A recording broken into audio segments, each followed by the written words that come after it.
We now take a look at the sort of sibling to the playing God argument, the unnatural argument, in the context of ethics. Not surprisingly, often for dramatic reasons, people do claim that certain things are wrong or certain actions should not be done because doing so would be unnatural. Now, this argument, of course, does not require a religious foundation, but it's often combined with the plain God argument because there's a conception that God exists and that God has created a natural order, and so you could actually use both of these together to have that certain things are plain God, and also because God sets up a natural order, that it would also be unnatural.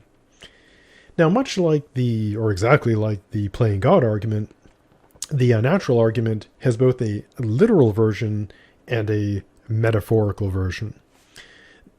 The literal version rests on some assumptions. The first is there is a natural way things should be, sometimes called the natural order, or simply nature.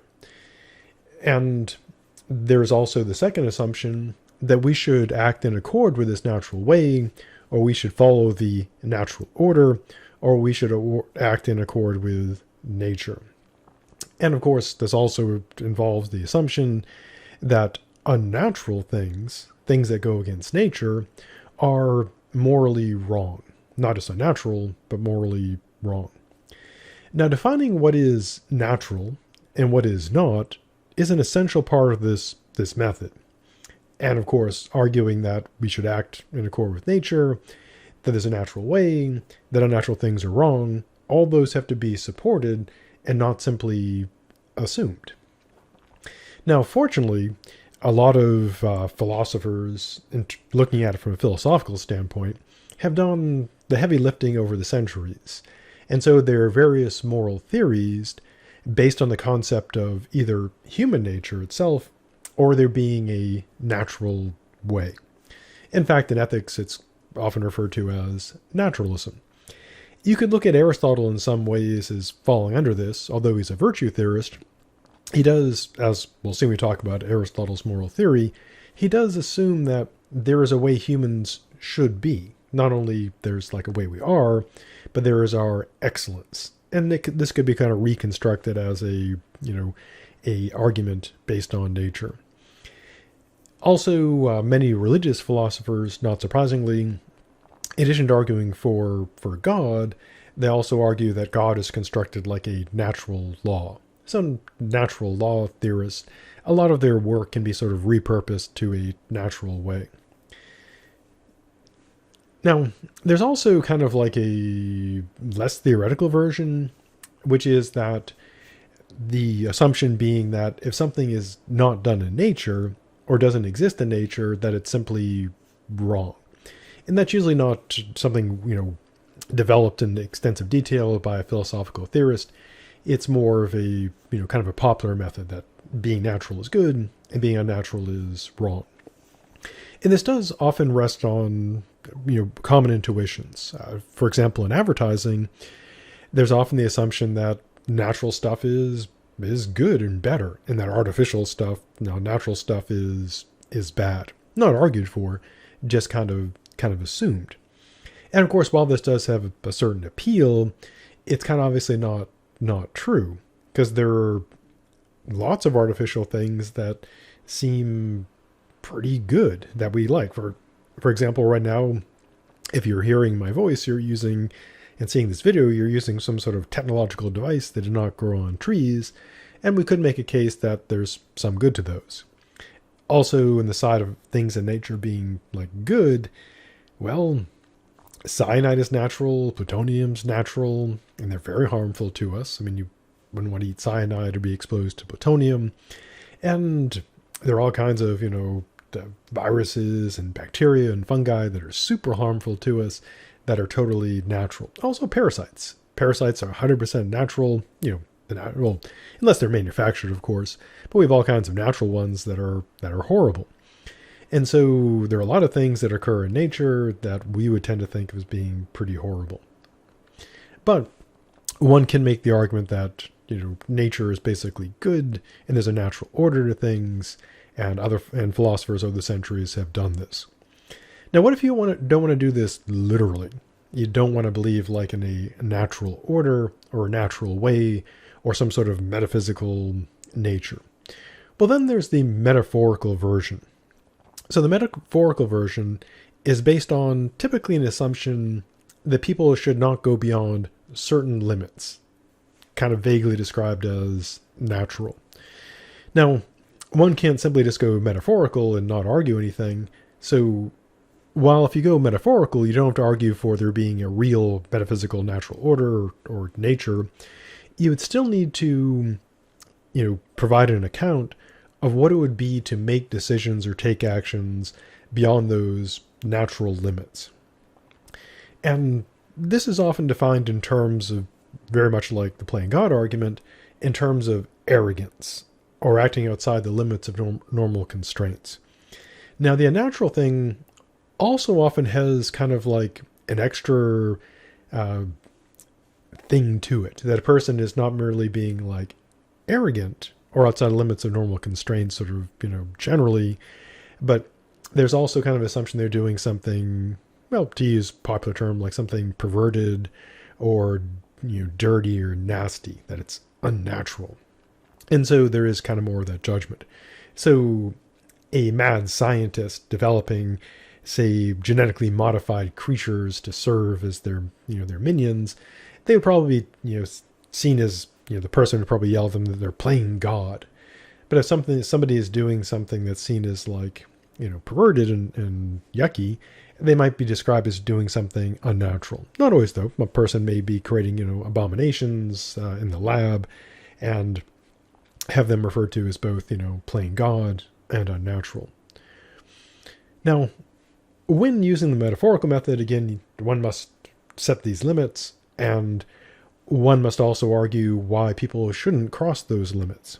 And much like the playing God argument, when people, use the unnatural card as a dramatic rhetorical device, in many cases they're using some other moral theory, moral approach, if they're arguing at all. Again, much like with the, playing God, what sometimes occurs when someone is saying that's unnatural and should not be done, they might be appealing to consequences, that it shouldn't be done because of the terrible consequences of this unnatural thing. Or they might be appealing to rules-based ethics, or that this goes against the moral rules. But this method itself is, again, people often say that something's unnatural, so it's wrong. And so I try to develop this, based on what I've read and seen and heard in various places, trying to develop into an actual argument. Now, the method to argue that something is unnatural is to argue that, the first step is arguing that it is itself unnatural, or that doing something is unnatural. Then the next step is arguing that unnatural things or actions would be wrong for whatever reason, and then conclude that this thing is wrong or should not be done. And those are the steps. Now, in terms of putting these into an argument, here's how it would go. So the argument would look like this. Like the playing God one, it's a syllogism. It's got two premises and one, of course, just one conclusion. So the first premise would be that something or doing something would be unnatural. The second premise would be that unnatural things or actions are wrong, and then conclude that because something is unnatural, either, or doing it is unnatural, that it is wrong or should not be done. Now, in order to make the argument work, of course, you'd have to establish, in a separate argument, the plausibility of the first premise, arguing that something is itself unnatural, or that doing it is unnatural. You'd also need a second argument, trying to establish that unnatural things or actions are wrong, and then you can combine those two together into this argument, which would be making that link, that something is unnatural things are wrong, and so the thing in question would be wrong or should not be done. And so the actual unnatural argument itself is pretty easy. It's two premises and a conclusion. The hard part is trying to establish that premise 1 and premise 2 are plausible, doable, but can be challenging. So the unnatural argument is typically pretty much always like an attack argument, that something is going to be bad. Now, you can also reverse the polarity, so to speak, and go to arguing about something being, good because it's natural. And this would be, I include this here because although the unnatural argument is seemingly more commonly used, there's also sort of, again, the reverse of this, the natural argument. And I'm including it here because it fits in with the rest of this, the whole battle over nature. So suppose you want to do the opposite. Instead of arguing that something is unnatural and wrong, you want to argue that something is natural and therefore good. Well, you'd use very similar steps. Of course, the objective is the exact opposite. And so the first step is, instead of arguing that something is unnatural, you'd argue that it is natural. Once you've established that there's a natural order, or metaphorically or literally, then you'd argue that natural things or actions are right, and then conclude that this is right or something that should be done. And as I mentioned before, there's often strong intuitions that natural stuff is good. Companies, when they advertise, they'll often emphasize like their product has just natural ingredients, or that it's a natural way to be, which of course, as I noted before, there are plenty of natural things that are super dangerous. So what did the argument itself look like? Well, the argument, not surprisingly, is also a syllogism, which is a fancy term for an argument with two premises and, of course, one conclusion. And the fancy thing or specific thing about a syllogism is the fact that it is just two premises, because every argument has one conclusion. So the first premise is that something is natural, or doing it is natural. The second premise is that natural things or actions are right. So this natural thing or action is, good or right or should be done. Now, as with the unnatural argument, the challenge lies in establishing the plausibility of premise one, that showing something is natural, and establishing the plausibility of premise two, that natural things or actions are right. But once you've done those two things, you just plug them in the natural argument, and then you've got the results. Now, let's turn back to the unnatural argument, because, again, it's much more common. The appeal to natural is good is usually something that is often done to sell products. So one very common unnatural argument, less so today because of social changes over the years, are moral arguments aimed at trying to show that homosexuality, being a non-heterosexual, is wrong. And the typical way this was done, although it's still done now, but far less so because of changes in social norms and what is considered acceptable behavior. And so back in the day, the steps were to argue that homosexuality was unnatural, arguing that people should not live unnatural lifestyles, and then concluding that homosexuality is morally wrong. And it was often presented as being unnatural. In fact, it was when people would want back, way back, well, not super way back, but quite a ways back, they would convict people on committing unnatural acts. And that was kind of a euphemism in that time for homosexuality. Another common example would be genetic engineering.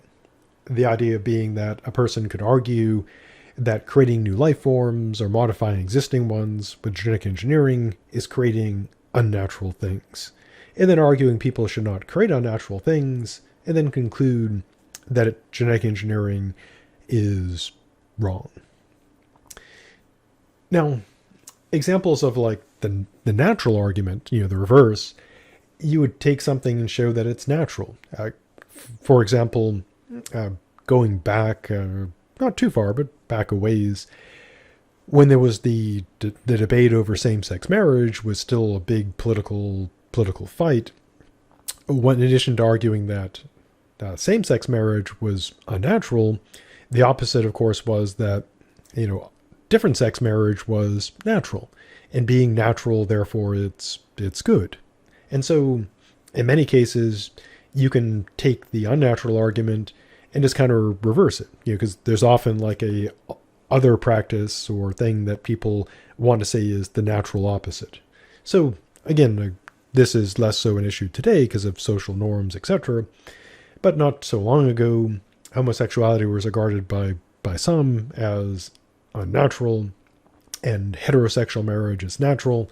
And so a lot of the fighting was over the natural versus unnatural.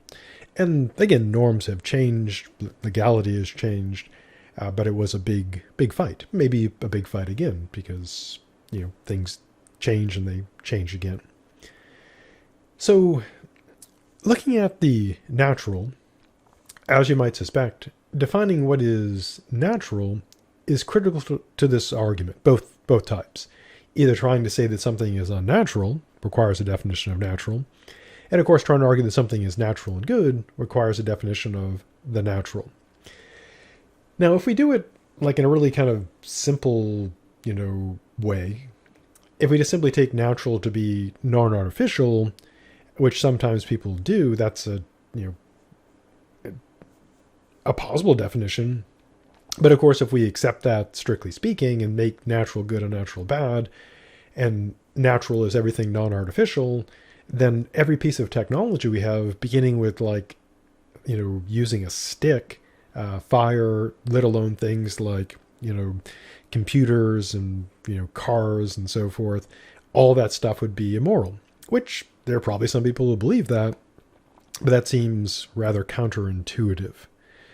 Now, if natural is defined in terms of the way things should be, that seems to be circular, since all it's really saying is that people should be doing things they should do, which is true, and they shouldn't be doing things they shouldn't do, which is also true. And so we need a better definition of natural. Now, there are moral theories that are built on a concept of nature.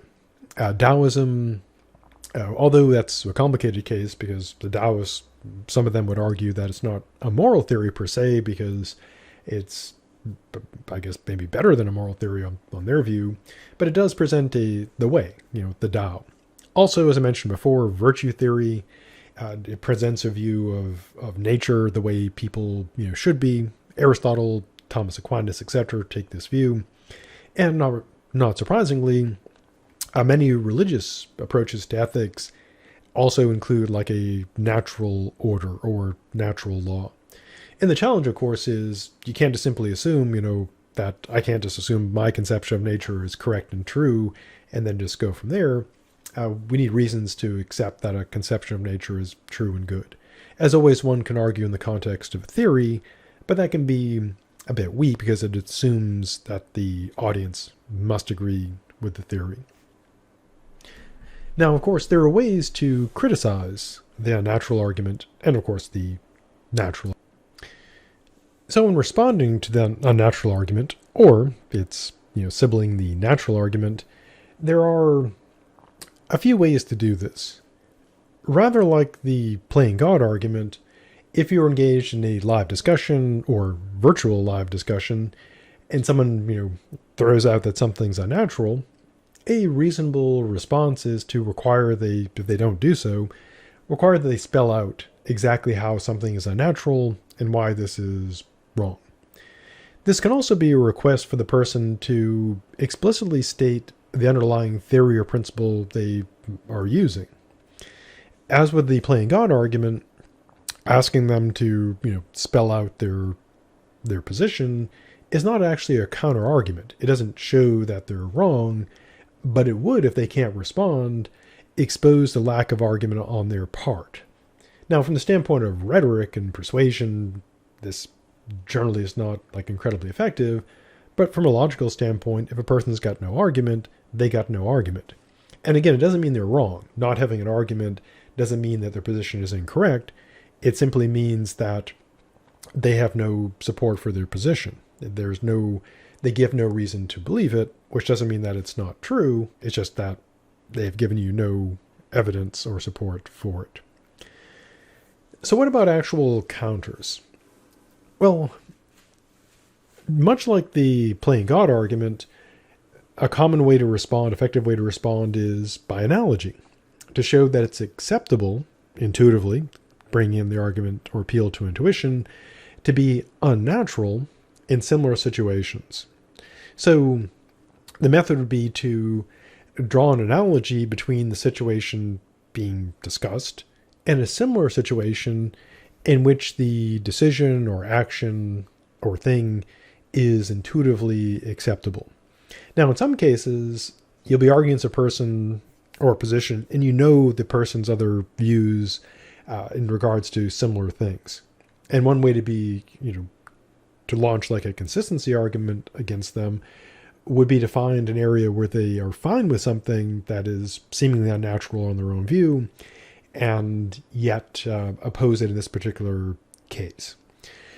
You can also do this if you don't know the person, or if you're arguing against a general position where you don't know what other views they have, so you can't launch a consistency challenge. You can do kind of a general appeal to intuition. Find something similar to what you're arguing about, which is generally acceptable. A good example would be the one I used before for the playing God argument, genetic engineering. As I noted before, people have been selectively breeding plants and animals for thousands of years, and this is not typically seen as unnatural. We don't regard, dogs and cows and so forth and corn as unnatural. The stuff that's just been created by selective breeding. And one could argue that by analogy, genetic engineering is doing the same thing. It's just not leaving it up to sort of random recombination of DNA.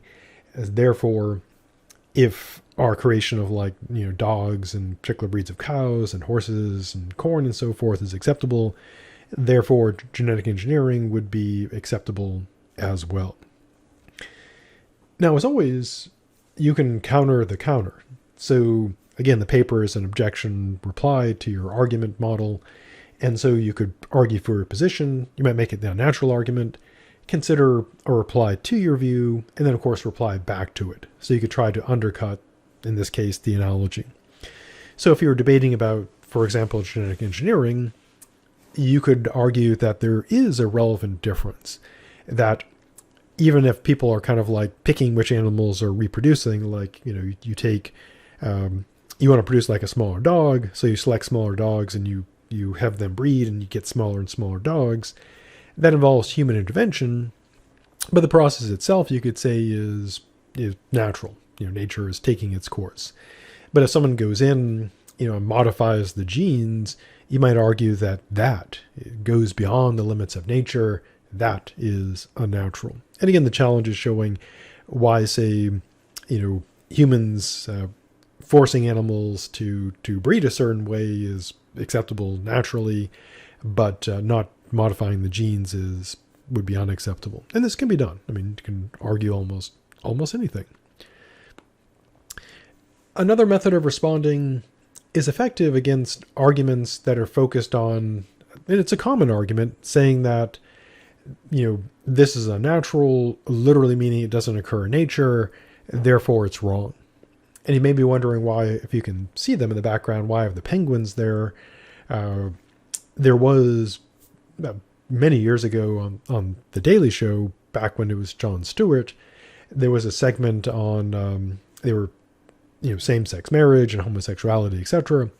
And they were interviewing someone, I believe it was Samantha Bee, who now has her own show. They were interviewing someone who was arguing that homosexuality is wrong because it doesn't occur in nature. And of course, this being The Daily Show, they went to talk to, biologists, and in the segment, the argument was made that there are penguins that are homosexual penguins, that it occurs all through nature. And apparently, if you talk to people who are experts in biology, zoology, etc., they will agree with that. They'll say, yes, this is something that's super common all through nature. And so the counter, if someone argues that something is unnatural because it doesn't occur in nature, kind of an obvious factual encounter is to find that it does occur in nature. Therefore, if the model is what occurs in nature is okay, and what doesn't is bad. If someone is saying it doesn't occur in nature and it does, then they would be mistaken. That part of their argument would fail. And so those are ways to criticize the unnatural argument. Now, in the case of the natural variation, you would try to show that something being natural doesn't necessarily make it good. And one way to do this is argument by analogy. You could find things that are similar, that are regarded as harmful. And again, the kind of thing I've alluded to is one sort of general criticism of natural is good is to point out things like, well, viruses and bacteria and fungi and parasites that we haven't created, and there's lots of those things. They've been around as long as we have, longer actually. And those are all bad. We wouldn't argue that, something like anthrax is good because it's natural. Earthquakes are natural, but we wouldn't say they're good. So are like tsunamis and volcanoes, herpes, etc. Those are all cancer. These are all natural things. Although cancer may be caused by natural things. These things are all natural, but we wouldn't say that they're good. So it's relatively easy to argue that natural does not automatically mean good. And also kind of easy to argue that unnatural doesn't mean bad, if we take unnatural to mean like artificial. Now, there are much more sophisticated ways to argue this. So, for example, Aristotle and Thomas Aquinas didn't argue that just because something's in nature, it's good. They had a concept of natural law. So they had a very sophisticated system of arguing for what is natural is good. And they didn't mean just what occurs in nature is good. They meant there was a natural order which had a moral order of its own. So that view is much more sophisticated, and you can't counter that by just saying there are natural things that are bad. And so it works very well against the simple version. But again, trying to beat Aristotle or Aquinas that way, that wouldn't work. So that's a look at the unnatural argument and its associated natural argument. Very effective if you've got the means of backing up, a natural order. But the simple version generally gets defeated pretty easily, even though it does have a lot of rhetorical appeal. Because in closing, if people say something is natural, people generally tend to think that that's better. And that if something is unnatural, that it's wrong. But this can, as I noted, this can break down pretty quickly when you consider things like cyanide and parasites are natural, but things like iPhones and, Cheetos are artificial. Yet one might say that they're good. So stay safe, and I'll see you in the future.